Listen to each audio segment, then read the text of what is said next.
Il y a de plus en plus de personnes qui se lancent sur les réseaux sociaux, non pas pour devenir influenceuse ou créatrice de contenu, mais pour développer un vrai business. Que tu veuilles vendre des produits ou des services, aujourd'hui avoir une présence en ligne et surtout une présence sur les réseaux sociaux, ça peut être extrêmement bénéfique et très rentable. On l'a vu sur TikTok avec l'explosion des small business ou encore sur Instagram avec l'explosion des prestataires de services et coachs. Les réseaux sociaux, c'est plus des plateformes réservées aux adolescents qui veulent suivre des tendances ou encore faire des danses un petit peu marrante, c'est devenu aujourd'hui un véritable business. Le souci, c'est que beaucoup d'entrepreneuses, beaucoup de personnes qui se lancent sur les réseaux sociaux pour développer leur business n'ont absolument aucune connaissance du fonctionnement des réseaux sociaux. Parce que non, réussir sur les réseaux sociaux, c'est pas facile.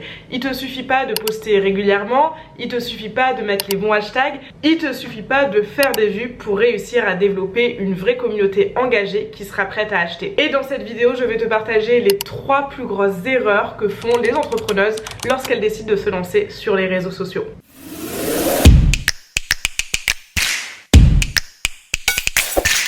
Mais avant de commencer, je me dois de me présenter si jamais tu ne me connais pas et que tu te demandes qui je suis pour venir te donner des conseils pour réussir sur les réseaux sociaux. J'ai fait mes études en marketing, donc j'ai obtenu mon master en marketing et management de la marque en 2020 et j'ai également travaillé pendant quelques années dans de très grandes marques de cosmétiques, des marques que tu connais forcément. Et aujourd'hui, ça fait près de 3 ans que j'accompagne les entrepreneuses à se développer justement sur les réseaux sociaux. J'ai donc un parcours en marketing et je me suis spécialisée dans le temps sur les réseaux sociaux et comment développer vraiment sa visibilité sur les réseaux sociaux, mais pas juste pour devenir viral, pas juste pour faire des vues et gagner des abonnés, pour développer un réel business. Ça fait donc 3 ans que je suis à mon compte dans ce domaine et j'ai débuté bien avant ça en travaillant pour de grandes marques, donc ça fait un petit moment que j'observe ce qui se passe sur les réseaux sociaux et surtout que j'ai pu identifier ces 3 erreurs qui peuvent être complètement fatales.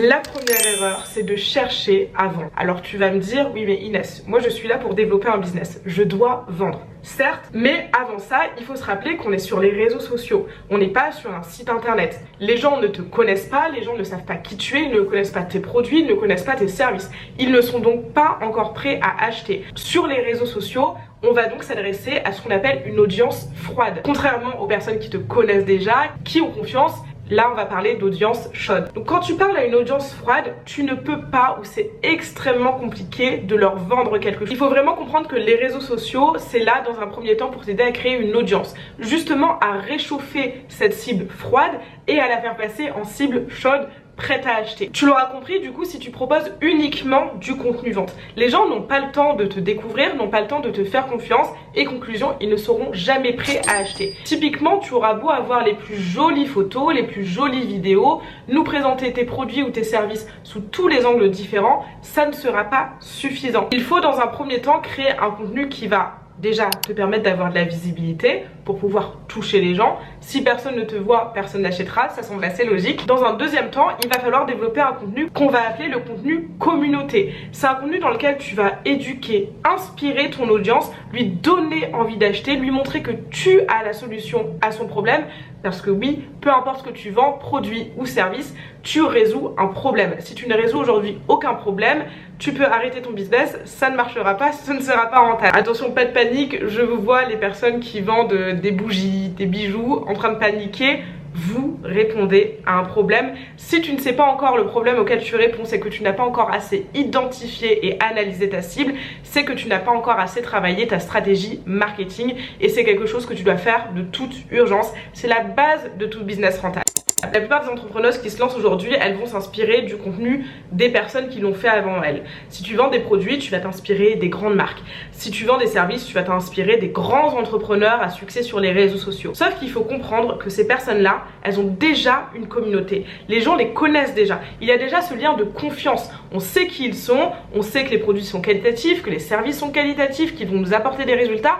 On est donc beaucoup plus enclin à acheter. Toi, lorsque tu te lances sur les réseaux sociaux, il faut se dire que personne ne te connaît encore et c'est normal, les gens n'ont pas encore confiance. Donc attention parce que je sais que beaucoup s'inspirent des plus grands il faut comprendre que ces personnes-là ont un lien différent avec leur audience. Continue à faire un contenu vente, évidemment c'est important qu'on voit quels sont tes produits, quels sont tes services, quels sont les résultats concrets que tu peux apporter, mais n'oublie pas et surtout ne sous-estime pas l'importance du contenu visibilité et du contenu communauté. Avant de te partager les deux autres erreurs que font la plupart des entrepreneurs sur les réseaux sociaux, je tiens à te rappeler que si jamais tu veux passer à l'action et vraiment mettre en place ta stratégie pour réussir sur les réseaux sociaux, à développer un réel business rentable en 90 jours, j'ai créé pour ça une académie qui s'appelle Impact. Une académie qui a accompagné des dizaines et dizaines d'entrepreneuses à réussir sur les réseaux sociaux. Tu auras toutes les infos en description et tu peux également candidater pour rejoindre l'académie lors de la prochaine ouverture des portes. Passons à la deuxième erreur, c'est de se fondre dans la masse.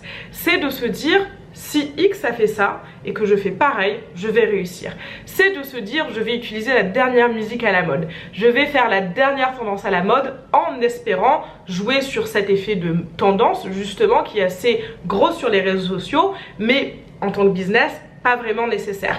Le souci si tu fais ça, c'est que justement tu ne vas pas sortir du lot. Si tu fais comme tout le monde, les gens n'ont aucune raison de te suivre. Et je sais que ça peut faire peur si tu viens de te lancer, d'assumer ta personnalité, la personnalité de ta marque, de venir se dire voilà qui je suis, qui m'aime me suit, qui ne m'aime pas scroll. On peut se dire qu'on va perdre une grande audience, mais crois-moi, de parler directement à ta cible et d'avoir ce qu'on appelle un positionnement différenciant et fort, c'est vraiment ce qui va t'aider à réussir sur les réseaux sociaux. Je vais prendre mon exemple. J'ai pas mal de personnes des fois qui me disent oui Inès, tu parles aux féminins, tu parles aux entrepreneuses, tu parles aux créatrices, pourquoi tu ne t'adresses pas aux hommes, c'est pas juste, du coup tu perds des clients potentiels. Mais pas du tout, c'est juste que ça fait partie de mon positionnement. Je m'adresse à une majorité de femmes. J'ai des hommes en tant que clients, ce sont des hommes qui ont évidemment compris que c'est pas parce que je parle aux féminins que je refuse les hommes dans mes programmes et dans leur accompagnement, mais c'est juste pour renforcer mon positionnement et pour instaurer le fait que je parle principalement à des femmes. Et oui, il y a des gens qui vont se sentir offusqués, ah bah c'est pas juste, moi je suis un homme, elle ne me parle pas. Mais c'est ok parce que c'est pas ma cible principale. Pareil, aujourd'hui, quelque chose qui est très important dans mon positionnement, c'est ma façon de m'exprimer. Je te parle comme si je parlais à une amie. Sur YouTube, on est un petit peu plus mise en scène, c'est vrai, mais surtout sur TikTok ou alors sur Insta, je vais souvent prendre mon téléphone et parler de manière très spontanée, je vais tutoyer, et ça, il y a des gens qui n'aimeront pas, et c'est normal, c'est respectable, mais c'est pas grave parce que c'est mon positionnement et c'est ce que mes clientes finalement aiment. À chaque fois mes clientes elles me disent moi je suis venue chez toi parce que j'aime bien ta personnalité, moi j'apprécie ton contenu parce qu'il est simple à comprendre, c'est pas trop complexe, tu nous parles de marketing, de stratégie mais on comprend. Donc certes c'est un positionnement qui peut-être ne pas parler à une certaine partie de l'audience et de la communauté sur les réseaux sociaux, mais d'un autre côté, je vais trouver ma communauté et surtout une communauté qui me ressemble. Alors n'aie pas peur de parfois exclure et fermer la porte potentiellement à une partie de l'audience pour te concentrer sur ton audience cible et leur parler directement à eux. Et enfin, la troisième erreur qui m'a inspiré cette vidéo, c'est le buzz à tout prix. À l'heure où je te filme la vidéo, il y a 2 jours je crois, une vidéo a fait le buzz sur TikTok, un très bad buzz. C'est la vidéo de la créatrice de l'application Gigi. Et en fait, dans ce TikTok, elle offre des nuits à sa stagiaire qui a bossé jusqu'à 2 h du matin. J'ai fait un TikTok à ce sujet, mais moi je pense que c'est faux. Je pense que c'était juste pour faire réagir. Sauf que le souci quand t'es un business, quand t'es là pour vendre, développer une communauté, faire de l'argent concrètement derrière, certes un bad buzz ça va te donner de la visibilité, on va parler de toi, mais si c'est pour qu'on parle de toi comme ça, ne le fais pas.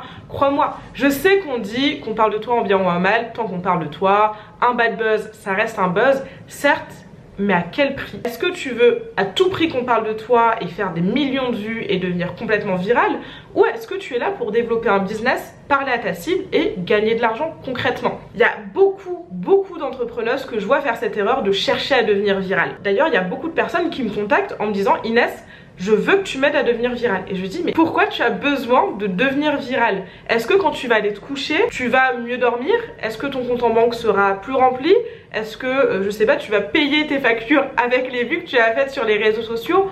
Non, la viralité c'est quelque chose qui booste l'ego. Attention, qu'on soit clair, en tant que business, oui, tu dois faire des vues, tu dois avoir de la visibilité. C'est ce que je te disais tout à l'heure, si personne te voit, personne n'achète. Mais il y a une différence entre faire des vues, avoir une visibilité ciblée et devenir viral en parlant de tout et n'importe quoi. Surtout que la viralité non ciblée, certes ça te donnera des vues, on est d'accord, mais les gens vont même pas forcément s'abonner parce que s'ils vont sur ton compte, ils voient que c'est pas le sujet, ils passent à autre chose.